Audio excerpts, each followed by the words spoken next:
Alright guys, iCCup Fitz back here for yet another cast here, and this is from the AB tournament from yesterday, from the 27th. Now we're going to go back and just look at some highlighted games that people told me about, so hopefully we get some good games in, because I haven't watched these replays. Spawning in the bottom left-hand corner, it'll be the Korean player named Arcneon, I don't even know how to pronounce it. Arcneon as a blue Protoss. And in the top left-hand corner as the purple Terran, it will be none other than MADiNHO.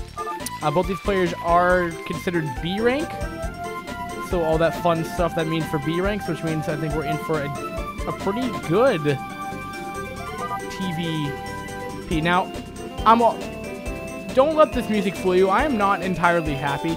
See, I was under the impression that this series was a TVT, not a TVP. So, unfortunately, I have gotten stuck with a replay. That's Terran versus Protoss. And furthermore, it's on Fighting Spirit. Like, really? Come on. Like, no. This, like, legit should not be happening because, well, for multiple reasons. One, if you guys don't know, I hate Fighting Spirit. And number two, what's the most common matchup probably in Brood War currently? I don't know, Terran versus Protoss. It seems like, at least for casting-wise, it seems like this is the most watched, most replayed version on Fighting Spirit, at least. I can't tell you why I think this or why I know this, but it does happen. Now, unfortunately, we do have a wrong scouting location, scouting pattern from Arcneon right now. No SCV scout quite yet from Terran. Finally going to be setting it out right now. And again, guys, just to clarify this tournament is a day old. I do try to give you guys the most recent replays from iCCup, but to be blunt, there's only so many tournaments that are actively going on per day that ladder tournaments that we have. And when I was saying that I was going to go cast a D-rank tournament, that is not an official iCCup, and I don't know if we're going to go cast unofficial tournaments for the channel. I really don't know. I mean, like half the tournaments, more than half, are really kind of admin-based run tournaments. Like the last one was run by Pebble, the 2v2 one. So kind of like to mix it up a little bit. Maybe iCCup can get like kind of like island tour going. That was a lot of fun to cast. Yeah. So Terran's gonna open up with a factory. You guys don't know how. Well, Terran will generally open up with factory tech. If you guys don't know, but for this, I assume you have like a basic understanding, because I don't really think I really need to necessarily go over all the basics, as really that's all I know in terms of understanding this game. Understanding just predetermined builds. It does look like he's going to be getting Singularity Charge, which means in range, and probably going to be throwing down a second gate for an expansion. He could do a 1-gate expand as well. That's also okay. It is a little bit more risky if there was. Sometimes an FD push can be sometimes a little bit difficult to kill off, or even if a 2-fact was coming down. Of course, we do see MADiNHO playing it very, very smart, actually only revealing 2 Marines versus, the 5 he actually has. I really, really like that. I don't see a whole lot of Terrans or players actually do that a lot, and it looks like denying the scout. Now, I'm wondering... Well, that's not helpful. Well, that's not helpful at all. I want to say he saw it. I want to say that he saw the Robo. So, this is actually looking more like a 1-base build coming out of our Protoss buddy right now. He may just go straight into Reaver drop, which would be very interesting. But this is actually a fairly strong push coming out of here. You never really go past the like 6-minute. Oh no, here we go. He just overproduced Marines, if you want to call it that.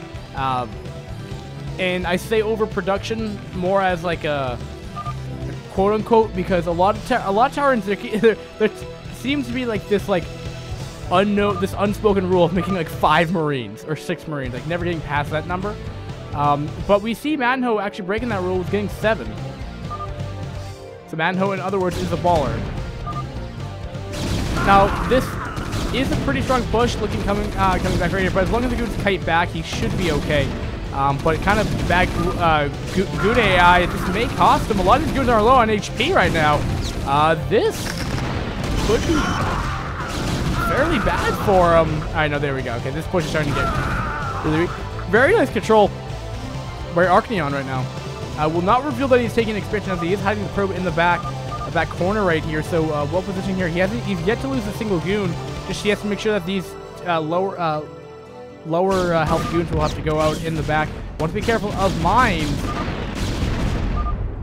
And it looks like mines have finished right here. Going to be throwing down the eBay for scouting. And going to be following up with another factory. As he's going to be wanting to get his mech on with this expansion followed up by. Alright. And looks like things have stabilized for the time being now. This was purely just for a 2-gate robo build. And I believe the build to go to get Reaver drops is like, I believe you can actually support 2-gate Goon with constant Reaver production. But I believe to get the Reaver out as fast as possible, as economically as possible, as fast as possible, you go Gateway, Robo, Support Bay, and then you start making the Shuttle and Reaver, and then you throw down the second Gateway whenever that happens. As you'll notice, if we... I look like the build order kind of went past where I wanted to go, so I was trying to show where the beginning of the build order. Never mind. But we already have tanks sieged up on the high ground and low ground. This map will be very hard to... Protest takes... it's very hard to break through a Terran front door on this map. And as you can tell, well, that's the reason why. Goons, you know, 3 tanks will probably one-shot. 3 tanks will... It takes like 3 siege tank shots to kill off a Goon, if I'm not mistaken. And... Yeah, so... And they do area effect damage, so... 3 tanks are going to be able to kill these off pretty fast as well, and because these also are kind of bunkered in as well, and their range is absolutely ridiculous, and they're super powerful in this game. We'll be going a Stargate of all things, so this is going to be a 2-base Arbiter build, unless he's going to go a 2-base Carrier, which would be a little bonkers. It could work. It could work with this like little ridge area over here, but he does have the eBay in position to spot on the high ground, and it is gonna be, look at that, it will be carriers, 2-base carriers. You get the upgrade, or not the upgrade rather, you get the fleet beacon out. Actually, there is a carrier upgrade in this, and then, or 2, I forget how many there are. And then what you do is you just make a constant supply of 2-base carrier. Not as a common build as it probably, I mean, you just don't see it a whole lot. On this map, again, with this high ground area, you can exploit it. And we'll see how it does. But there are turrets all over the place to stop obs. So the carriers will not go unspotted in the main base, unfortunately, because that would be boss. And he's just started the carrier. So the one thing you want to be a little careful is sometimes Terrans can kind of catch wind of this by either be it a scan or just how many units you kind of have out at the front of your door. I mean, he has 4 gateways, but he's not actually producing anything right now. Keep in mind. So, oh, he's gonna lose a Goon. Are these on hold position? Yes, they are. Little misclick, a little miss micro right here. He's gonna let them all die, all but one. He's doing half his HP in there. So Terran is still yet to take a 3rd base.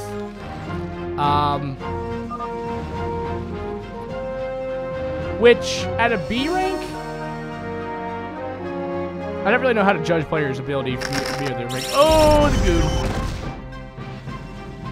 But I feel like this guy's kind of playing... Can he really support 4 Stargates off of 1 base? I don't think so. Nope. I don't see how that's possible. Oh, and look at this. This is gonna be... this is a mistake. Is he making Goliath? No, he's not. What's gonna happen is, well, actually, these carriers will just finish in time. Does he know you can't support 4 carriers off of 1 base? I feel like he should know that. I feel like he should know that. I feel like you should know that you can't make, like, misclick maybe? I don't know, but I'm pretty sure you can't support that. But anyway, we have this other pressing matter that his whole natural is under siege right now, which is gonna suck because one, it's his economy, and two, he's not gonna be able to keep up his carriers production. We'll be starting those interceptor progression as well. Trying to get some zealots onto these. We get a couple of tank kills right here. These zealots are doing good number onto these tanks. Killed off 2 of them for, I don't know, 4 zealots. Not bad at all. And Terran's going to be following us up with an expansion up in the top left-hand corner. Going to be taking that out. But this Nexus is done. And unfortunately, this is kind of one of the downfalls of going this kind of a sneaky build that you have to kind of like you have to be a little bit careful with, because either this happens where Terran's like pushing, oh, and he sees the carrier. Well, so much for hiding it now anymore, but okay, so maybe you can support it. You know what I'm thinking of? Gateway units. Apparently you're able to support 4 carriers off of 2 base if you produce no gateway units. But as you can tell, he's making 4 goons right now because he needs units and fast. And he needs to get them an expansion up. So right now, Arcneon is not really looking too strong right now. I mean, carriers are kind of slow to get around the whole map. His natural's been destroyed, and Terran's establishing himself a 3rd base right here. This may be one of the rare opportunities that you may be able to see like a 4-base Terran. Like, that could be very possible, because really Protoss doesn't really have much of an ability to probably push a 4th base right now. But we do see Terran going on the aggressive right here. Probably going to try to end the game more quickly, or set up a faster contained Terran.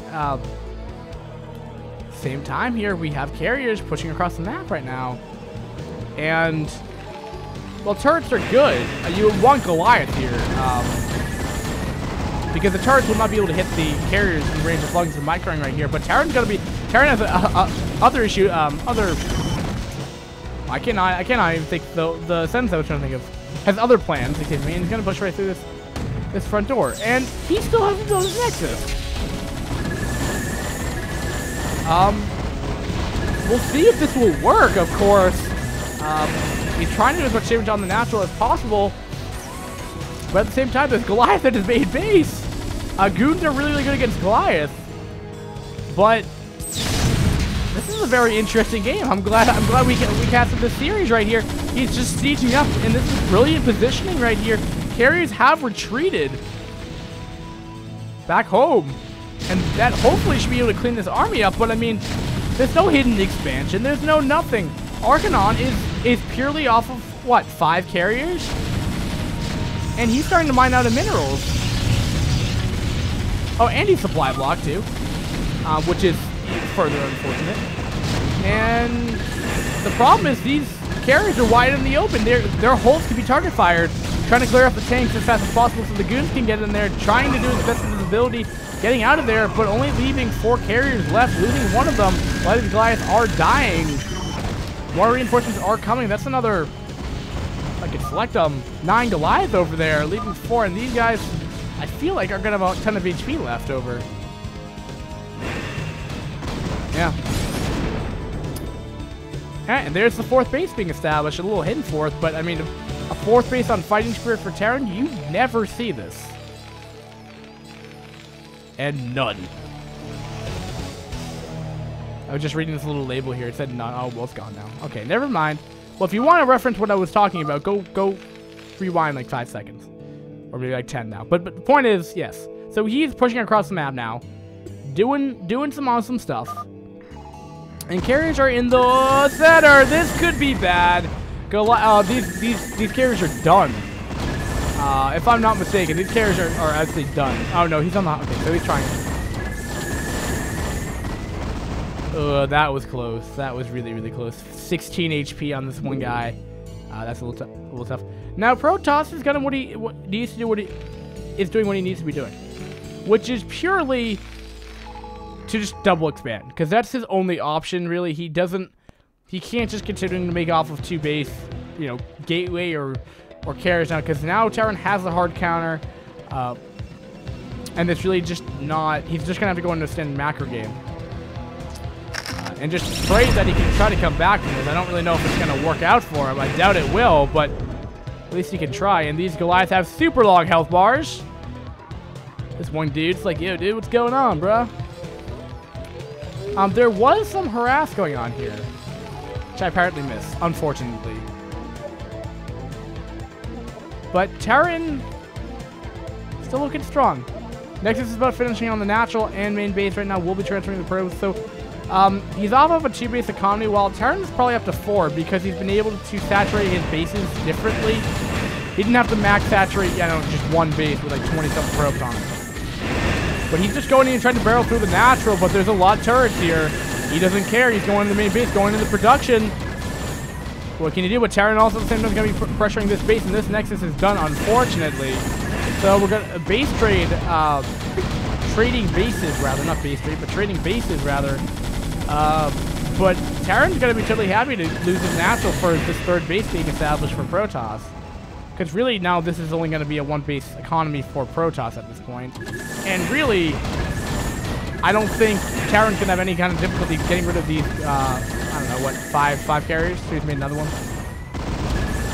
But alright then. Continuing to pressure here. But he's just taking so much damage. And a lot of these enemies have been done. And look at this brilliant positioning, keeping the Goliath such a big arc. He can't, these carriers are locked in position. And they don't really have much room for maneuverability, as what carriers are known for. And because these Goliaths are going to be able to start target fighting this hull, this carrier is almost down, 67 HP.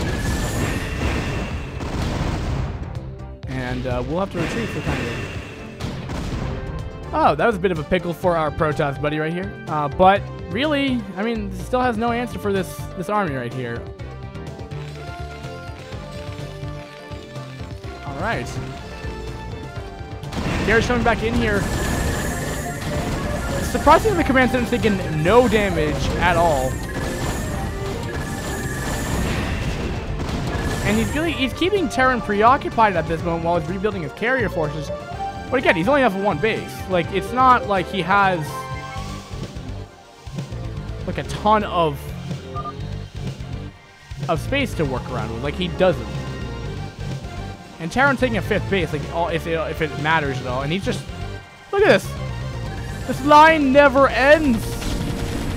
He has rallied units coming up from out of his natural, finally coming all the way down here. That is how ridiculously far ahead our Terran buddy is right now. But Arcneon's trying to go in here. GG by Arcneon, giving the first win to MADiNHO of this round round 1. We will complete this best of 3 series. Again, I don't know how many games there are, but this is a pretty entertaining game for sure. And with that, Arcneon leaves. So will I. We'll set up the next game momentarily, guys. Thanks for watching iCCup StarCraft TV.